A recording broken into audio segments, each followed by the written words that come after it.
Well, Skip Bayless is leaving FS1, and the question becomes why? Why would he leave now? Is it him? Is it them? Is it that guy? Let's explore and explain coming up here in mere moments. But first, a reminder to subscribe to this channel. Click on this button below me. That way, you'll get notifications when we go live. Subscribe and make sure you know when we've got DA deep dives like this one and when we go live Sunday nights for Watch DA Live right here on this YouTube channel. Subscribe. Feels good, and it's good for you. So the why is everywhere. We learned on Tuesday that Skip Bayless and FS1 are parting ways at the end of the summer. And the initial question, the obvious question is, well, why? And to me, I believe, with no knowledge of this situation, just as a sports talk guy with opinions of his own and having watched the industry and personalities take flight like Skip Bayless, I think he realizes the gap between him and Stephen A. Smith has gotten wider and is going to continue to get even wider. He's competitive. I think he really believes he's the very best ever at doing what he does. And I think it's killing Skip to watch his ratings never catch up to what they were with his previous host, co-partner, co-host Shannon Sharpe, and watch Stephen A. Smith take over ESPN. And for a guy that has extremely strong opinions and with exorbitant confidence in all of his stances, I think the idea that he might be less than that guy, I think eats him up. I think it eats him up. Now, you might say, DA, that's kind of crazy. He's making, what, $8 million a year from FS1? Why would he ever want to leave a job like that based on ego? But I would tell you this. What's he best known for? Taking on LeBron. And best known for minimizing LeBron's accomplishments. And for a guy that has always classified LeBron as non-clutch, doesn't have the clutch gene, will never be Michael Jordan. Along the way, there were some obvious moments where clearly LeBron was toppling that narrative if you simply had fact in front of you.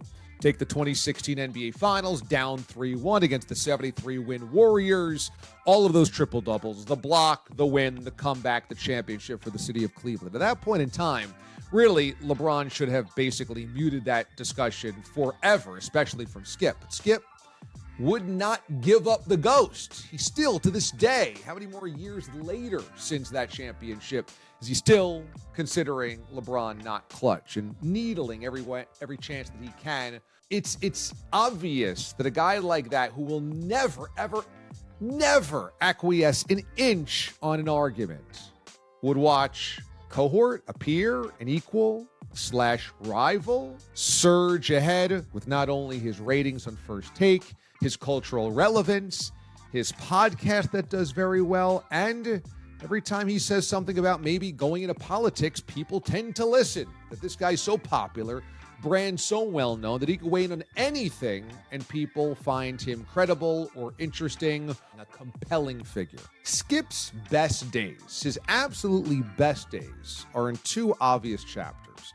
One is when he teamed with Stephen A. Smith on First Take on ESPN, and that really birthed the sports shouting show. They have a role in this, for better or worse, into what it is today. But also his other great chapters with Shannon Sharpe, who could sit there and be his equal. And I think when you see the erosion of ratings for Skip on FS1, it's because Skip doesn't really resonate just yelling into the wind.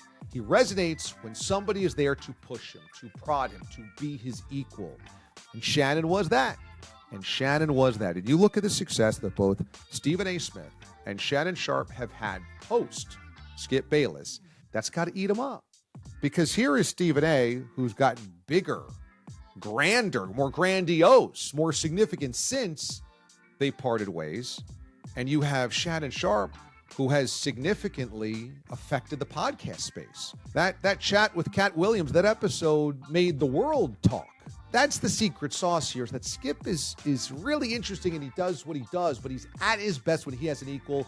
And these guys against him are just not his intellectual or verbal or argument crafting equal. Keyshawn Johnson fancies himself some type of verbal linguist, but unless he's shouting about something football related or really taking a hard dig at somebody, he doesn't say much that's interesting. Michael Irvin has a difficult time stringing thoughts and sentences together with any type of logical end. It's just a lot of yelling and a lot of this and a lot of, Michael Irvin. Richard Sherman feels limited in the scope of things he can really talk about. And to Richard Sherman's credit, he rarely goes so far in one direction that he really fights fire with fire. And then there's Paul Pierce, who again is on planet Paul Pierce. So whether the truth is the truth or his version of the truth ain't the truth on TV. In the spring, I was a moderator at the Barrett Sports Media Summit, and it was a bunch of people from sports talk media, sports radio, sports television coming together. And I specifically asked Nick Wright, who was on my panel, who I know very well, what he thought about bad actors in the opinion space. And Nick said, no matter what you think of Skip Bayless, if he took a lie detector test today, everything he said about LeBron James, he would pass the lie detector test. But I think what's driven a lot of people batty is that it certainly feels like an act.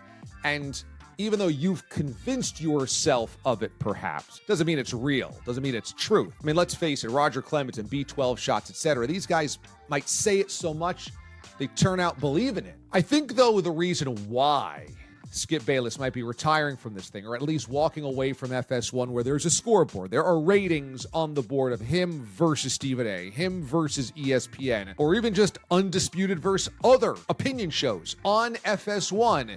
He compares himself, I'm sure, to all of them and sees an erosion in his significance, in his impact. And I think it's not really why he walked away.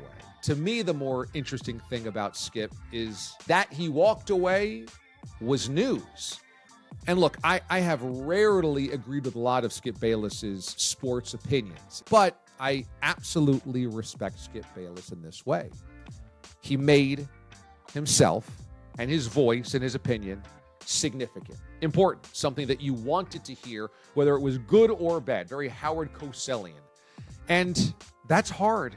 It's hard in this business. Skip made people care. Now, it could have been hate, it could be polarizing, it could be dislike or anger, frustration at his stubbornness, at his attitudes, his dismissiveness of somebody you rooted for that you find qualified or successful or beyond reproach, but you cared. The fact that Skip built a writer persona into a gabber persona, from a pen to a microphone, and made it so much noise on that microphone that people had to stop and pay attention, whether they loved him or they absolutely despised him, says something about his dedication to the craft of making people watch, getting people's attention. Look, Skip may leave to do his own thing, like a podcast / YouTube video that Stephen A. is doing right now in Shannon Sharpe. He might follow in those guys' footsteps. He might walk away. I doubt it. It still feels like he's got a lot of opinions to give, and I can't imagine him living a silent life. He might be simply leaving for a different network. Skip has had an amazingly successful career and made gobs of money and had shows built around him. So the guy won this game. Skip might end up being the most brash of the talkers we have of this generation, and helped birth something that many of us don't like about sports media: the shouting, the stubbornness, the you will never bow down to the other person's viewpoint. But this is some type of end for him, and at that end, we can simply say he matters. Hey, thanks for watching, everybody. I'm DA. Check out my channel by clicking on this button right next to me. That way you'll get notifications when we go live on Sunday nights for Watch DA Live, or there's a brand new DA Deep Dive like this one. Thank you for being part of this YouTube channel. We'll see you next time.